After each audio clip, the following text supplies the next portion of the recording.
Hi, it's Terry at Rustic Music, New Jersey, in beautiful suburban Quarantine, New Jersey. It's a little bit chilly out today, but I am in my outside shop. You may hear birds chirping, you may hear dogs barking, you may hear wind blowing things around. Don't worry about it. I work with it every day. I love it out here. It's my back patio, it's my workshop. Well, I'm going to continue talking about cigar box guitar necks today, and I'm going to kind of pick up where I left off with the last one. So the last time I was showing you a guitar neck that I had wings at the headstock because I said I didn't know what I was going to do with it. Well, I decided, and I just kind of started drawing pictures on it until I found one that I liked and figured out where I would want the tuners to go. And then I cut it out and drilled the holes from the tuners, and that's what that headstock now looks like. So a lot of these are different. No two are really alike. But what I want to talk today about is not the headstock, but it's the frets. I showed you in the last video this neck without the frets in it. And I put the frets in both of these necks now. And I apologize for not videoing that process, but I decided I'm going to make an entire series just walking through what I do to build a cigar box guitar right from the very beginning until it's completely finished. And maybe you might want to try it in your own shop, who knows.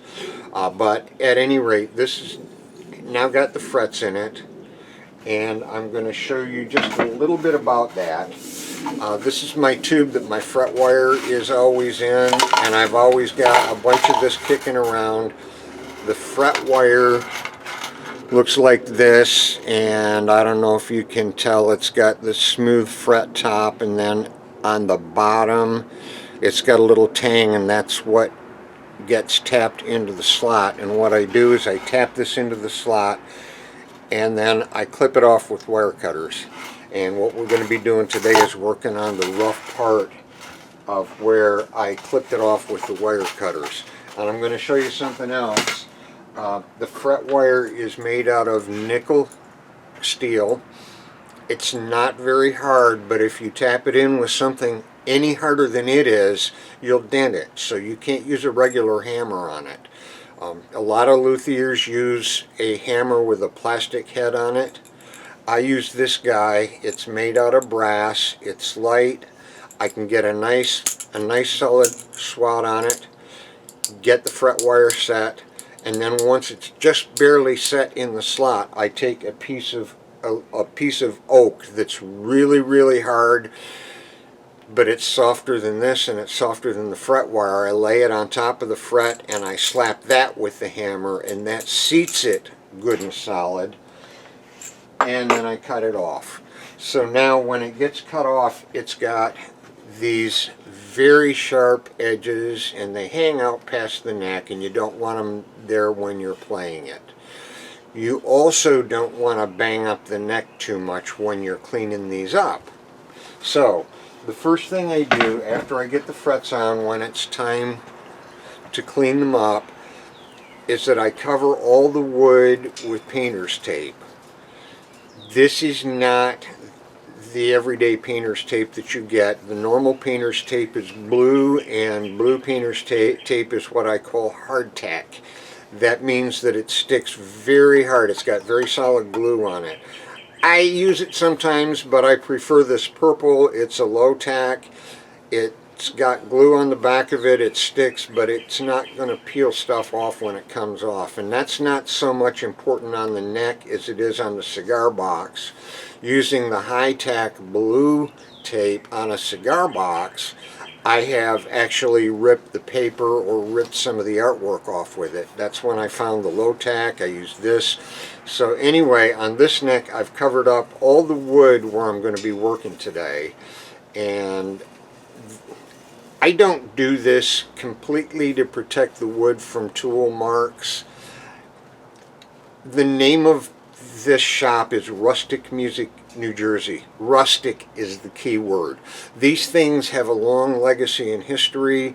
Part of that legacy is that these guitars were originally built out of stuff that was found around the yard, around the barn, around the shop. It might have been pallet wood, it might have been this, it might have been that. It wasn't perfect. So I don't even want them perfect. If you want them perfect, go buy a Martin, spend $1,200 on a guitar, and get one with a $500 finish on that you're afraid to play with. These guys will take it beaten. And I kind of like some tool marks on it. It lends to the rustic appearance of them. So I don't want to beat them up unmercifully though. So I've got things covered, and I'm going to be working with a couple of tools today. And I'm going to take the camera out of the tripod, and then I'm going to show you a little bit of where I'm going to be. So this is my workbench, and I've got everything laid out here that I need. I've got my necks here. I'm going to first be working with my Dremel. I do almost all of my work with hand tools, very few electric tools. The Dremel in this case saves me just a lot of effort in this process, so I do use the Dremel in it. I'm going to get down to some point where I'm going to use a fret file.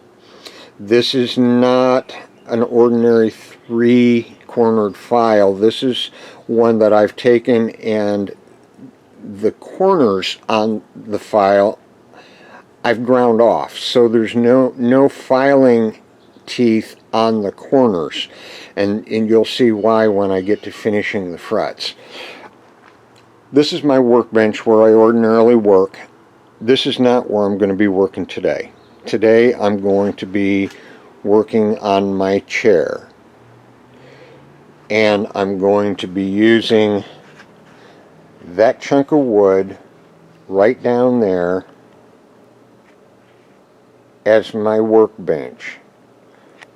The first part of this process is going to be done in a kind of a weird way, and I'll show you, but when it's time to need a workbench, I'm still going to be sitting down working on my chair, and the reason for that is that my back doesn't do well bending over this table to get things done.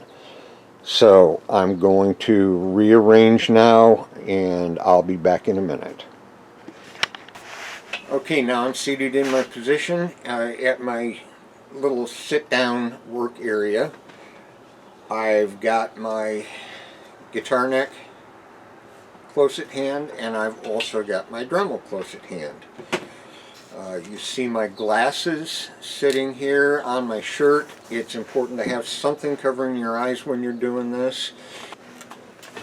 And what this effort is going to do is to get these sharp nubs off here. You are going to see some magic of modern video editing as I do this. Hope you enjoy it. To do this, I need the glasses for two reasons. One is to protect my eyes, and one is so that I can see what I'm doing because my eyes aren't all that good. I hold this like so, then I can sight down it, and I can see how close my Dremel wheel is coming to the neck. What I want to do is get the fret as close to the neck as I can without scarring the neck, and to do that I'll actually touch the paper with it, and then I'm going to turn the Dremel and put a little bit of an angle on the fret wire, and I'm going to do that all the way up and down. The magic of video editing is going to make this happen in a couple of minutes, but I'm going to say this is probably going to take quite a while. So I'm going to get started, and here goes nothing.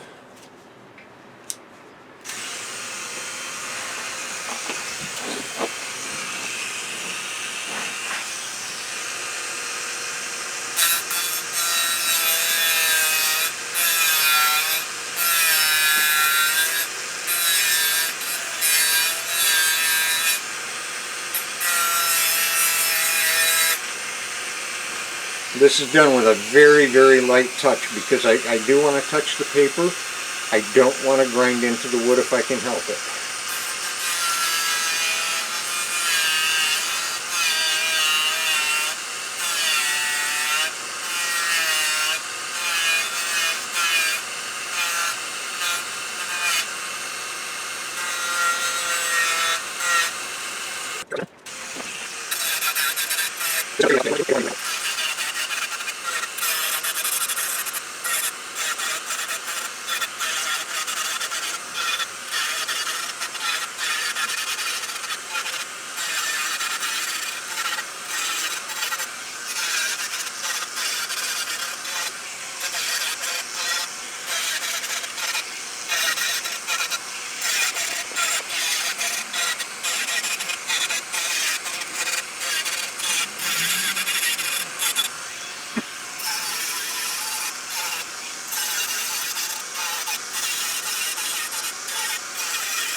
there we go.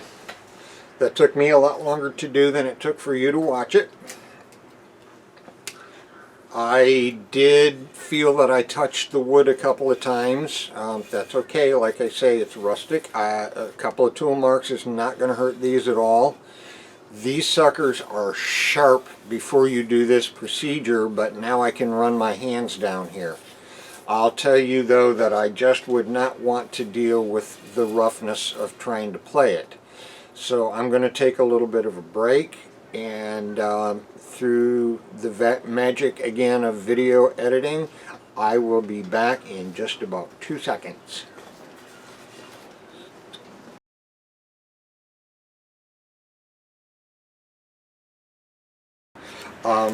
Obviously, all of today's video applies to a fretted guitar. A lot of the guitars that I build are fretless. They don't need this step, and if you wonder why a fretted guitar is more expensive than a fretless, this is why. These frets take a long time to do. They're pretty touchy. So eventually I'll do a complete instructional video, the set of videos that will show building a cigar box guitar right from the ground up, and all of the fine details of this will be in it. But until then, hang loose, and the next video should be actually finishing up the neck. So, thanks a lot for bearing with me. Make sure and hit subscribe to my YouTube channel. If you have not followed Rustic Music NJ on Facebook yet, please do. I have just started an Instagram site. It's at Rustic Music NJ. If you're on Instagram, give me a follow there. And you can shop on my Etsy shop, and there's the link to it. So, until next time, Terry at Rustic Music, New Jersey. Have a good day. Enjoy your quarantine.